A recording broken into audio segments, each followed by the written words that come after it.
There's nothing like the rhythmic rocking of a rocketing train to induce a good night's sleep. Yeah, wouldn't you agree, Pompadour? Wholeheartedly, Cornelius. Has anyone seen Madame this morning? Why, no, sire, not as yet. Perhaps she's still asleep. You know, there's nothing like the rhythmic rocking of a... Yes, Cornelius, we remember. But it's not like Madame to oversleep. No, it isn't. How could you let us fall asleep like that? I couldn't help it, sir. You know there's nothing like the rhythmic rocking of a rocketing train to induce a good night's sleep. I've heard that. Look, take a peek and see if Babar's finished breakfast yet. And see if the cook has made those muffins. I'm starved. He's done, sir, and he's headed this way. We've got to hide. Oh, indubitably. Go in here.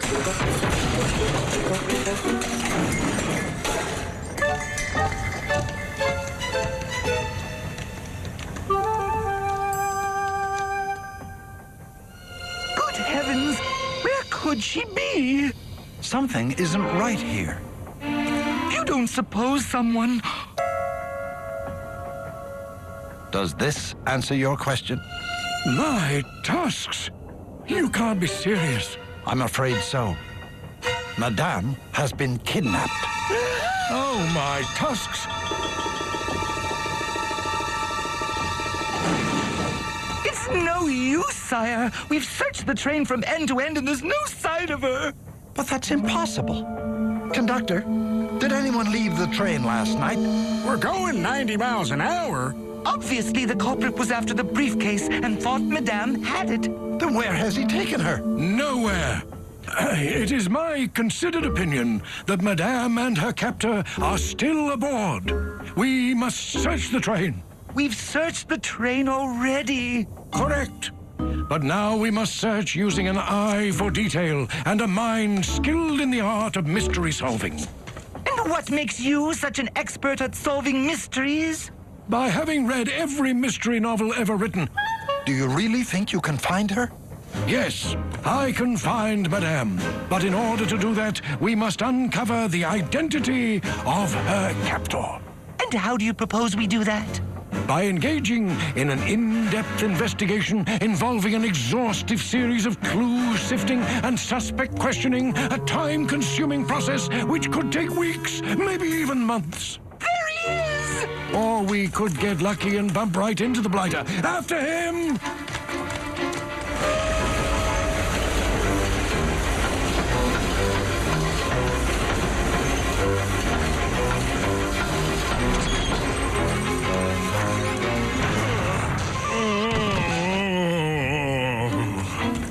And now we shall see who kidnapped Madame. Taxes?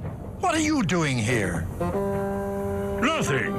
Is there some law against two rhinoceroses traveling by train? In matching trench coats and hats? Well, this is just dandy. The real culprit is probably halfway to Timbuktu by now. That's where you're wrong, Pompadour. Having given this case considerable thought, I have narrowed the guilty party down to 4 possible suspects. That's wonderful. Who are they? I demand to see the faces of these degenerates immediately. Us? You suspect us of kidnapping Madame? The guilty party was obviously someone she knew and, ironically, even trusted. Oh. That someone is in this room. But to arrive at the answer, one must delve deep into the psyche of the guilty party. Wonderful. Pompadour! Yes? Isn't it true that you were insanely jealous of Madame's relationship with Babar? No. And isn't it also true that you harbored a deep and lasting resentment against her for casually tossing aside your perfectly planned schedule to embark on this mayoral mission? Well, maybe just a smidge. And Rataxis. You got nothing on me, Seamus. You loathe Babar and everything he stands for. Well, yeah. And isn't it true that Babar is who he is today, due in large part to years of tutelage by Madame? And isn't it also true that you stand to benefit the most if the woman behind Babar's rise to greatness suddenly disappeared? Yeah, I mean, no. And Basil, you're a fitness nut, are you not? Well, I hate to brag. The old lady was in fine shape for a woman her age, wouldn't you say? I guess so. And wouldn't you also say that the fact that she was in such top physical condition bothered you, even angered you? Here is a woman more than 3 times your age, and yet she could still outdo you in the 50-yard dash. All right, it bothered me. I admit it. We all know you are not the guilty party. I'm not? He's not? No! None of the aforementioned is. Then, if we're not guilty, that leaves... Babar! Babar? I knew it all along. You resented her freedom to travel the world while you became a prisoner in a cage of your own making, chained to a desk, weighed down by the responsibilities of being king. No! Over the years, your envy for Madame's freewheeling ways turned to anger. And on the night in question, you acted on that anger. No! You broke into Madame's room. And as she slept, you cancelled Madame's travel plans permanently.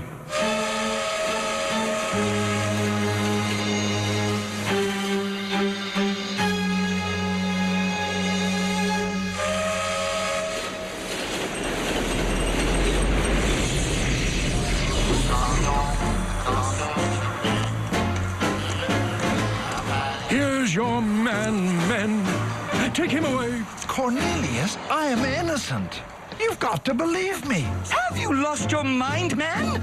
King Babar simply isn't capable of such a despicable act. Tell them, Retaxes. I think he did it. Retaxes! The pressure of being king finally got to him, and he snapped. Can happen to the best of him. Now, if you'll excuse me, I've got a meeting of the minds to make. Out of my way, Flatfoot. The mayor is waiting for this. Thank you. I am the mayor. You are? Oh, well, of course you are. The name's Retaxus. Lord Retaxus. We got the briefcase to you as soon as we could, Your Mayorness. No thanks to Babar here. You want me to open that now? If you don't mind, I'd like Babar to open it.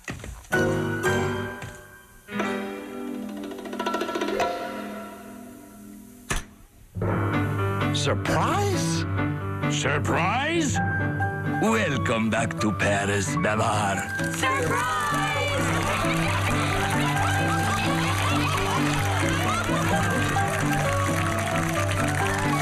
A surprise party for Babar.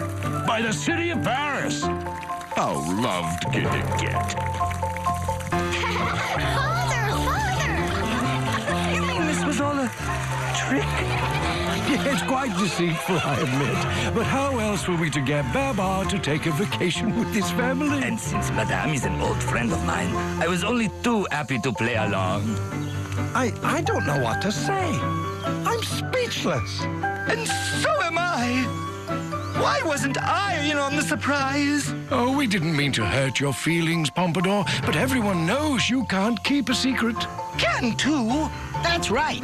Only yesterday, Retaxus and I asked Pompadour not to say anything about us horning in on Babar's visit with the mayor, and he didn't. Pardon me, Basil, but who told you about the mayor's invitation? That was supposed to be top secret. He's got you there, Pompadour.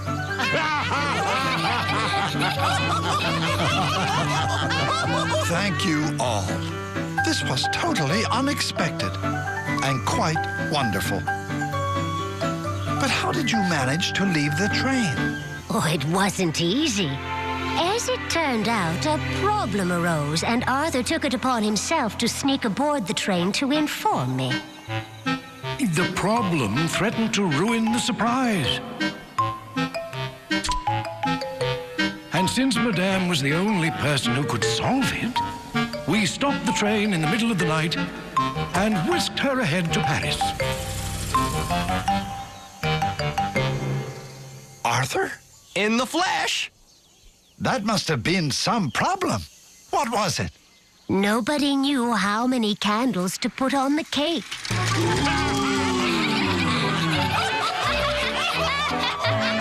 30 candles for the 30 years since we first met in Paris.